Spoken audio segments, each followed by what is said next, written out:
Europe 1, 16h30, 18h, les meilleurs moments de Laurent Ruquier.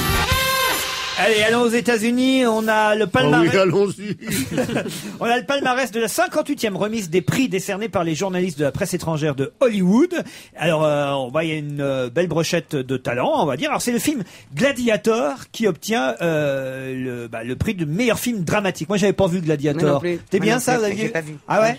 Jean-Yann? Bah, c'est Ridley Scott qui a fait ça, non? Ouais. T'as vu des beaux gladiateurs? Alors après, qu'est-ce qui vient après? Alors, meilleur acteur dramatique, Tom Hanks, pour Seul au monde. Je sais pas si vous avez déjà vu le film, il est actuellement sur les écrans. Moi oui. C'est un chef-d'œuvre. Seul sur une île déserte, avec son ballon de volleyball.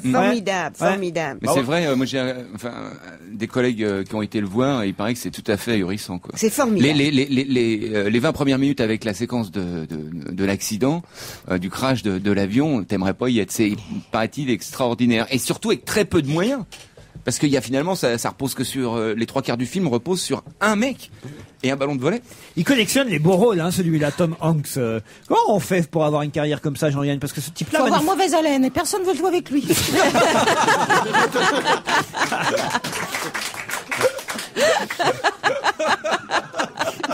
Ce sont les films français qui sont les grands perdants de ce palmarès. Oh, tu m'étonnes.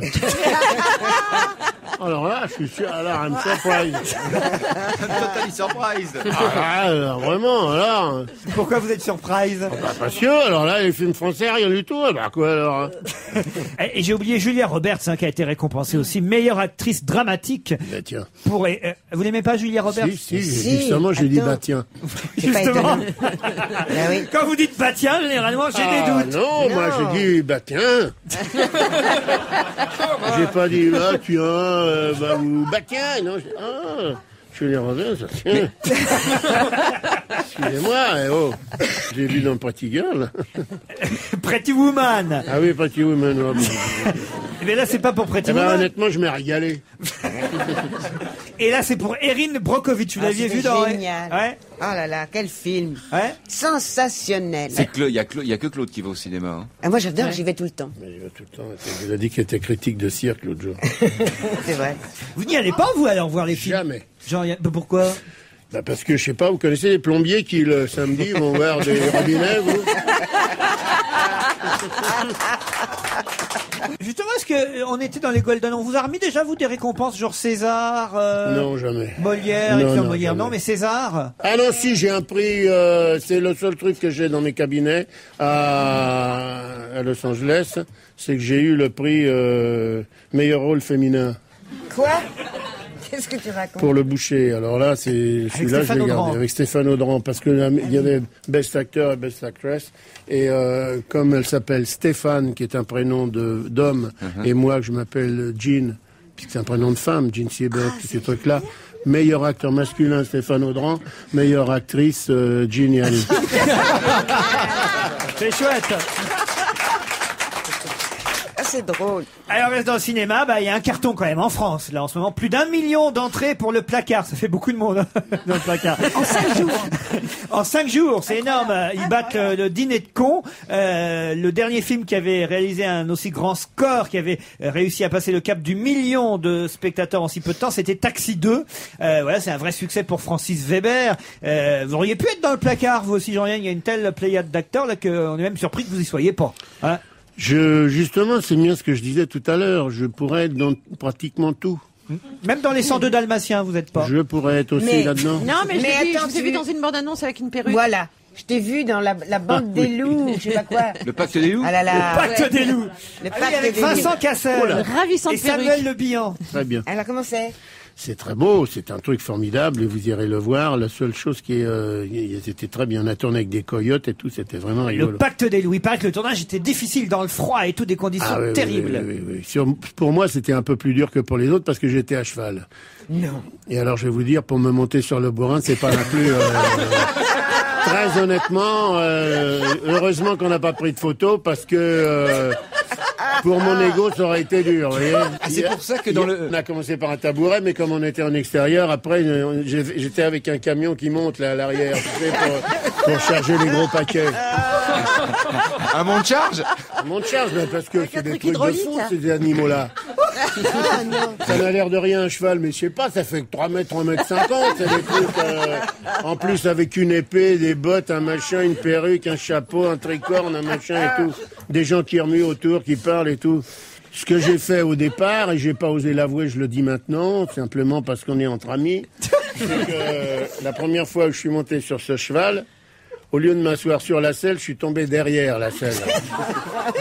C'est-à-dire que j'avais donc l'arrière de la selle qui me rentrait dans les baloches et on m'a dit ça va, j'ai dit oui, je vais pas la ramener en disant non, je voulais pas dire écoutez non machin, je suis un ancien des grosses têtes et tout, je peux pas alors j'ai rien dit et puis j'ai dit je vais appuyer sur les étriers pour monter, puis je vais monter devant la selle, oui. En douce?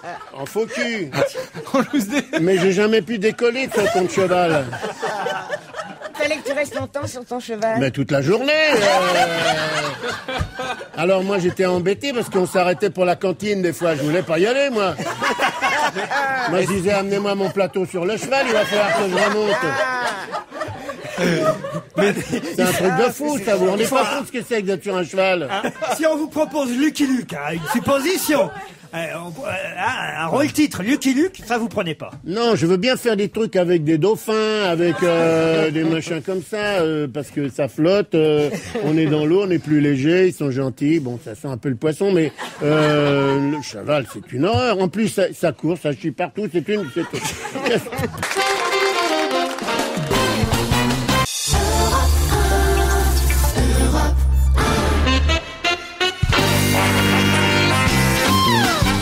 Jusqu'à 18h sur Europe 1, on va se gêner les meilleurs moments. Et je vous rappelle que dans le cadre de la journée sans portable, nous avons tous laissé exprès, dans le public aussi, ça sonne pas beaucoup dans le public, on a tous laissé nos portables ouverts pour voir qui a le plus d'appels. Ça sonne pas chez vous, le public là. Oh là, les gens qui sont pas appelés, remarquez, ça, autrement ils seraient pas là.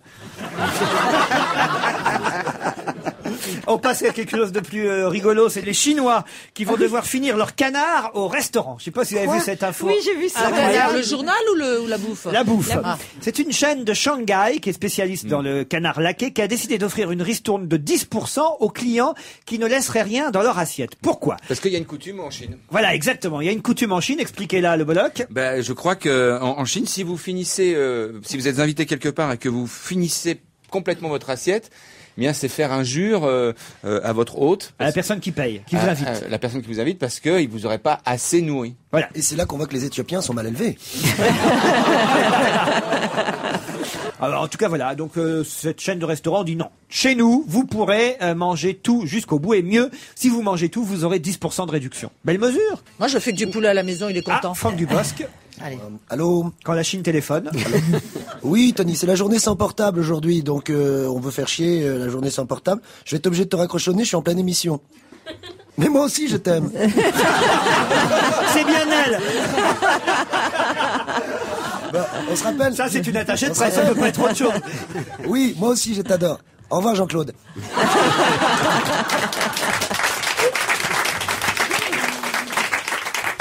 Dites, il n'y a pas que les Chinois qui laissent des... Il y a des gens comme ça, c'est une manie, ils laissent toujours quelque chose dans le fond de leur assiette. Moi, je bouffe toujours tout. Ah oui, ça, c'est pas le cas de Laurent. Le Bolloc, pareil. Ouais, j'ai une grand-mère qui était terrible pour ça. Qu'est-ce qu'elle faisait, la grand-mère? Oh, mais elle jetait jamais rien. Ouais. Mais elle grattait l'emballage du beurre. Puis après, elle repassait l'emballage du beurre et puis ça servait pour d'autres choses. Il n'y a rien qui se perd, on disait chez nous. Ouais, elle faisait une grosse bouffe le dimanche et jusqu'au vendredi, tu y avais droit, quoi. Tu sais, chez nous, c'était pas toujours facile non plus. Hein. Jean-Yann, vous? Non, moi je laisse dans mon assiette ce qui n'est pas les routes. C'est-à-dire que quand je prends la purée, je l'étale. Et puis je fais d'abord une nationale. Et après je fais les départementales autour avec des pelouses. Et puis je bouffe évidemment tout ce que j'enlève. Et puis je laisse le truc parce que c'est une œuvre d'art. Un sujet qui va vous plaire, Jean-Yann. Le salon Religio, c'est un salon entièrement dédié aux objets de culte. C'était ce week-end. Ah, mais c'est le salon du prêtre-à-porter.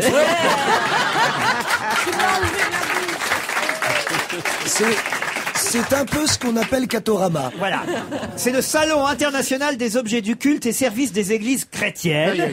Et ça vous montrait toutes sortes d'objets nouveaux, comme par exemple la quête, enfin une machine qui permet de faire la quête en euros. Parce qu'il faut y penser à ça. La petite chaise en carton pour s'asseoir pendant le pèlerinage. Non mais vous verrez tout ça. Hein. Vous regrettez de pas y être allé à Porte de Versailles, j'imagine. Non, pas du tout. Mais moi, je peux vous donner une chose. Je sais pas si c'est nouveau, si quelqu'un a déjà parlé. C'est qu'à Orlando. Ouais. Entre les studios et Mickey, là, et machin, on vient de faire le premier parc catholique. Catoland.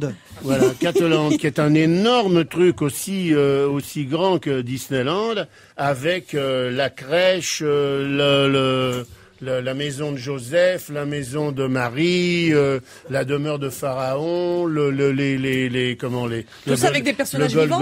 Non, avec des attractions. Les gens se baladent, des attractions. Il y a des manèges aussi. Exactement comme la transformation du pain et tous ces machins-là. Oui, voilà. Ça veut dire 2 ans de catéchisme en une visite, quoi. Eh ben, les gens font la queue. Oui, c'est même plus que ça, parce que c'est tout. Il y a pas que la religion catholique. Il y a aussi les déviations. Il y a aussi Moïse. Il y a machin. Enfin, les applications entre. C'est pas des déviations, c'est des origines. Oui, tu vas commencer à nous. Alors Capellovici à toi, vous êtes vraiment casse que vous. Mais j'insiste, les déviations pour les juifs. Non, mais ça va pas la tête, Jean-Yann. En tout cas, il y avait des articles au salon Cato Religio, hein, c'est le nom Religio, ce week-end à la Porte de Versailles, qui coûtait cher. Hein. Moi, je ne me rendais pas compte, par exemple, vous savez combien ça coûte une aube de prêtre. Ça coûte quand même jusqu'à 3000 balles une aube de prêtre. Hein. J'imaginais pas ces prix-là, moi. Alors, il y avait les fameuses chasubles dessinées par le couturier Jean-Charles de Castelbajac, remis au goût du jour. Vous aviez le ciboire en métal doré, 2403 francs le ciboire. Alors qu'avec un verre à dents, tu peux faire la même chose si t'as la foi. Moi, je vais encore vous en raconter une, et puis après j'arrête, hein, parce que pas monopoliser non plus. Allez-y, Saint-Jean. Quand on était à Rome, je faisais du cinématographe avec Delon à Rome, et on n'avait pas grand-chose à faire entre les prises et tout. On était dans le quartier du Panthéon. C'est là où il y a toutes les boutiques où on vend des accessoires pour prêtres. Alors il y a un rayon soutane tout à fait formidable, avec une chier de trucs, hein, des chaussettes. Puis un rayon un peu plus petit, c'est pour les évêques, parce que évidemment tout est violet, chaussettes violettes. Ouais. Moi j'ai acheté des chaussettes violettes et des chaussettes rouges, parce que c'est plus marrant. Hein. Pour les cardinaux, alors il y a très peu de choses. Et alors au rayon pape, il y a que dalle. Et c'est juste à côté de la place du Panthéon. Et on a discuté avec le type et je dis, mais attendez, on voit pas de prêtres qui viennent choisir leurs fringues. Ici, il n'y a pas de mec comme, je sais pas quoi, au printemps, Galerie Lafayette, qui essaye dans les cabines d'essayage et tout. Et nous a dit, non, l'industrie du prêtre, c'est uniquement les cadeaux. Ah oui. Et c'est toutes les mamans, les cousines, les grands-mères de prêtres qui achètent des ciboires, des trucs comme ça. Ou les enfants aussi. Sur peut-être.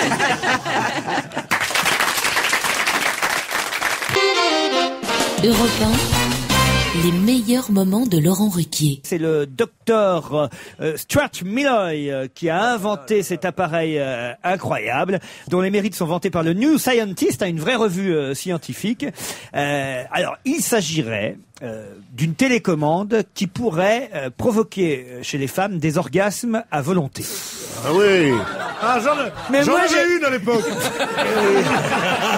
Voilà. Ah non, mais vous êtes gentil. Je suis très sérieux là, Christine. Attention, c'est un chirurgien anesthésiste américain qui annonce cette invention dans la presse. Le docteur Milloy, spécialiste de la douleur, a déposé le brevet d'un implant qui peut être greffé sous la peau et qui est sous la peau de quoi? Ah, ça, ils nous disent pas. Imaginez que c'est ce truc-là que Sylvain a avalé. et qu'on ait la télécommande. Vous l'imaginez? Dites la vérité. Ah, t'as une façon de jouir assez intéressante. Alors là, moi personnellement, j'ai jamais entendu ça. Ah ben, tu m'as jamais vu jouir devant une cour d'appel. Je vous donne quand même exactement comment ça se passe. Un poids lourd qui double. C'est ce que me dit ma femme. Parce que vraiment on fait ça.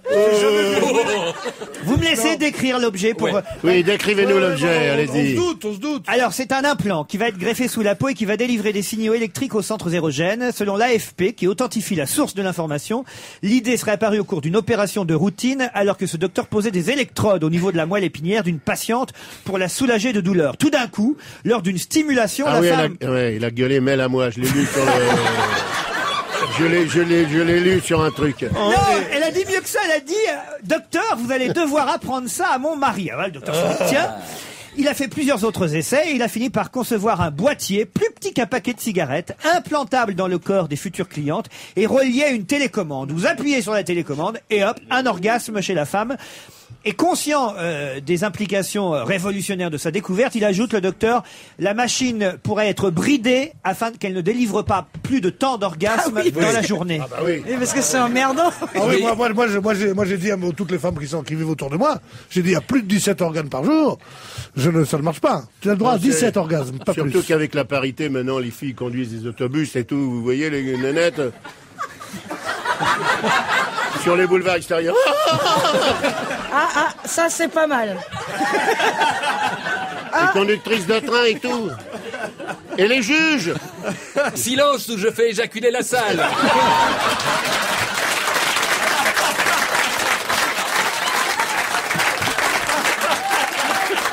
Il faut pas le pousser beaucoup, hein, Gérard?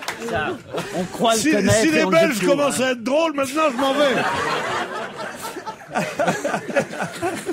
Non mais avouez que c'est incroyable. Le chercheur s'est rapproché du fabricant de pacemakers Medtronic pour réaliser Mais quoi? Medtronic. Et on ne sait pas où le boîtier sera installé, mais en tout cas, le scientifique songe, je l'ai dit, à limiter l'utilisation, peut-être une fois par jour ou 4 fois par semaine. Ça, il ne sait pas encore. L'expérience peut être étendue aux hommes, dit-il. Oui, mais attends, est-ce que le type, il a l'implant et il lui faut une télécommande pour la faire fonctionner, pour faire fonctionner l'implant? J'espère que c'est sans fil. Non, mais parce qu'on peut pas lui mettre un machin qui se déclenche tout seul. Gérard, vous y croyez? Non. Non, pas vraiment. J'étais mais... sûr. Votre esprit scientifique. Oui, non, mais j'attendais. Cela dit, pour simplement vous faire rêver, sachez que l'orgasme de l'écrevisse dure 24 heures. Oh, quel rapport? Surtout quand on le met dans l'eau bouillante. Voilà, dans le monde animal, il y a des phénomènes extraordinaires. L'orgasme de l'écrevisse, comment vous savez ça, vous, alors? Parce qu'ils l'ont dit. Écoutez, franchement, Bénichou a vécu avec des Espagnols. Avec quelques crevettes, c'est vrai. J'ai le droit de vivre avec des écrevisses. Mais comment est-ce qu'on peut être assez bête pour dire l'organe de l'écrevisse? Je peux vous dire, l'orgasme de l'écrevisse, c'est quand elle dit « Omar m'a tué ». Ah mais c'est vrai que c'est tout dans la tête. C'est la conscience, l'orgasme. Tu n'as pas conscience de tes orgasmes, il y a longtemps que je vais te dire. Non mais c'est impossible, l'orgasme de l'écrevisse. Et c'est un psychanalyste qui vous dit ça. Les psychanalystes, par exemple, sont passionnés par la jouissance de l'huître. Ça, il y a de très longues pages là-dessus. De la moule? Non, de l'huître. De l'huître. Oh, alors là. Non, je voudrais retirer celle-là. Bénichou! C'est pas moi qui l'ai dit. L'orgasme de l'huître, excuse-moi, comment on l'en méconnaît? C'est bien de ça. T'as jamais eu du vinaigre dans une huître? Oui, mais ça t'as fait pas vu qu'elle fait. Essaye. L'orgasme de l'huître, il suffit d'un zeste bien placé, c'est tout. Moi, je l'ai vu. D'un zeste déplacé. Oui. Il y avait un très beau film là-dessus. Cela dit, on pourrait faire les grosses têtes. Il y a un animal qui jouit. Un animal femelle sur la planète. Et alors? C'est qui? Eh ben alors cherchez. La grenouille. Non, c'est un mammifère. Ben, c'est la femme. Non. J'ai dit un animal. La jument? Ah, oui. La girafe, parce qu'il lui faut du temps pour réfléchir. La girafe, c'est un bon coup. Alors dites-le, Non, Christine. je dis c'est la baleine. La baleine. Elle te l'a dit? Mais c'est le seul animal, effectivement, la seule femelle qui continue à avoir des relations Parce qu'on la voit sexuelles.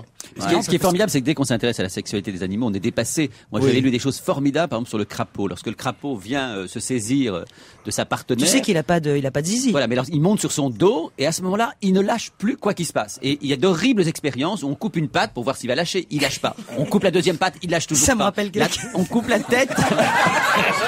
On coupe la tête, il reste encore accroché. Et parfois, comme il n'y a pas assez de femelles pour les mâles, il y a parfois 2-3 mâles qui montent. Vous devez savoir. Et tu sais ce qui se passe avec le crapaud?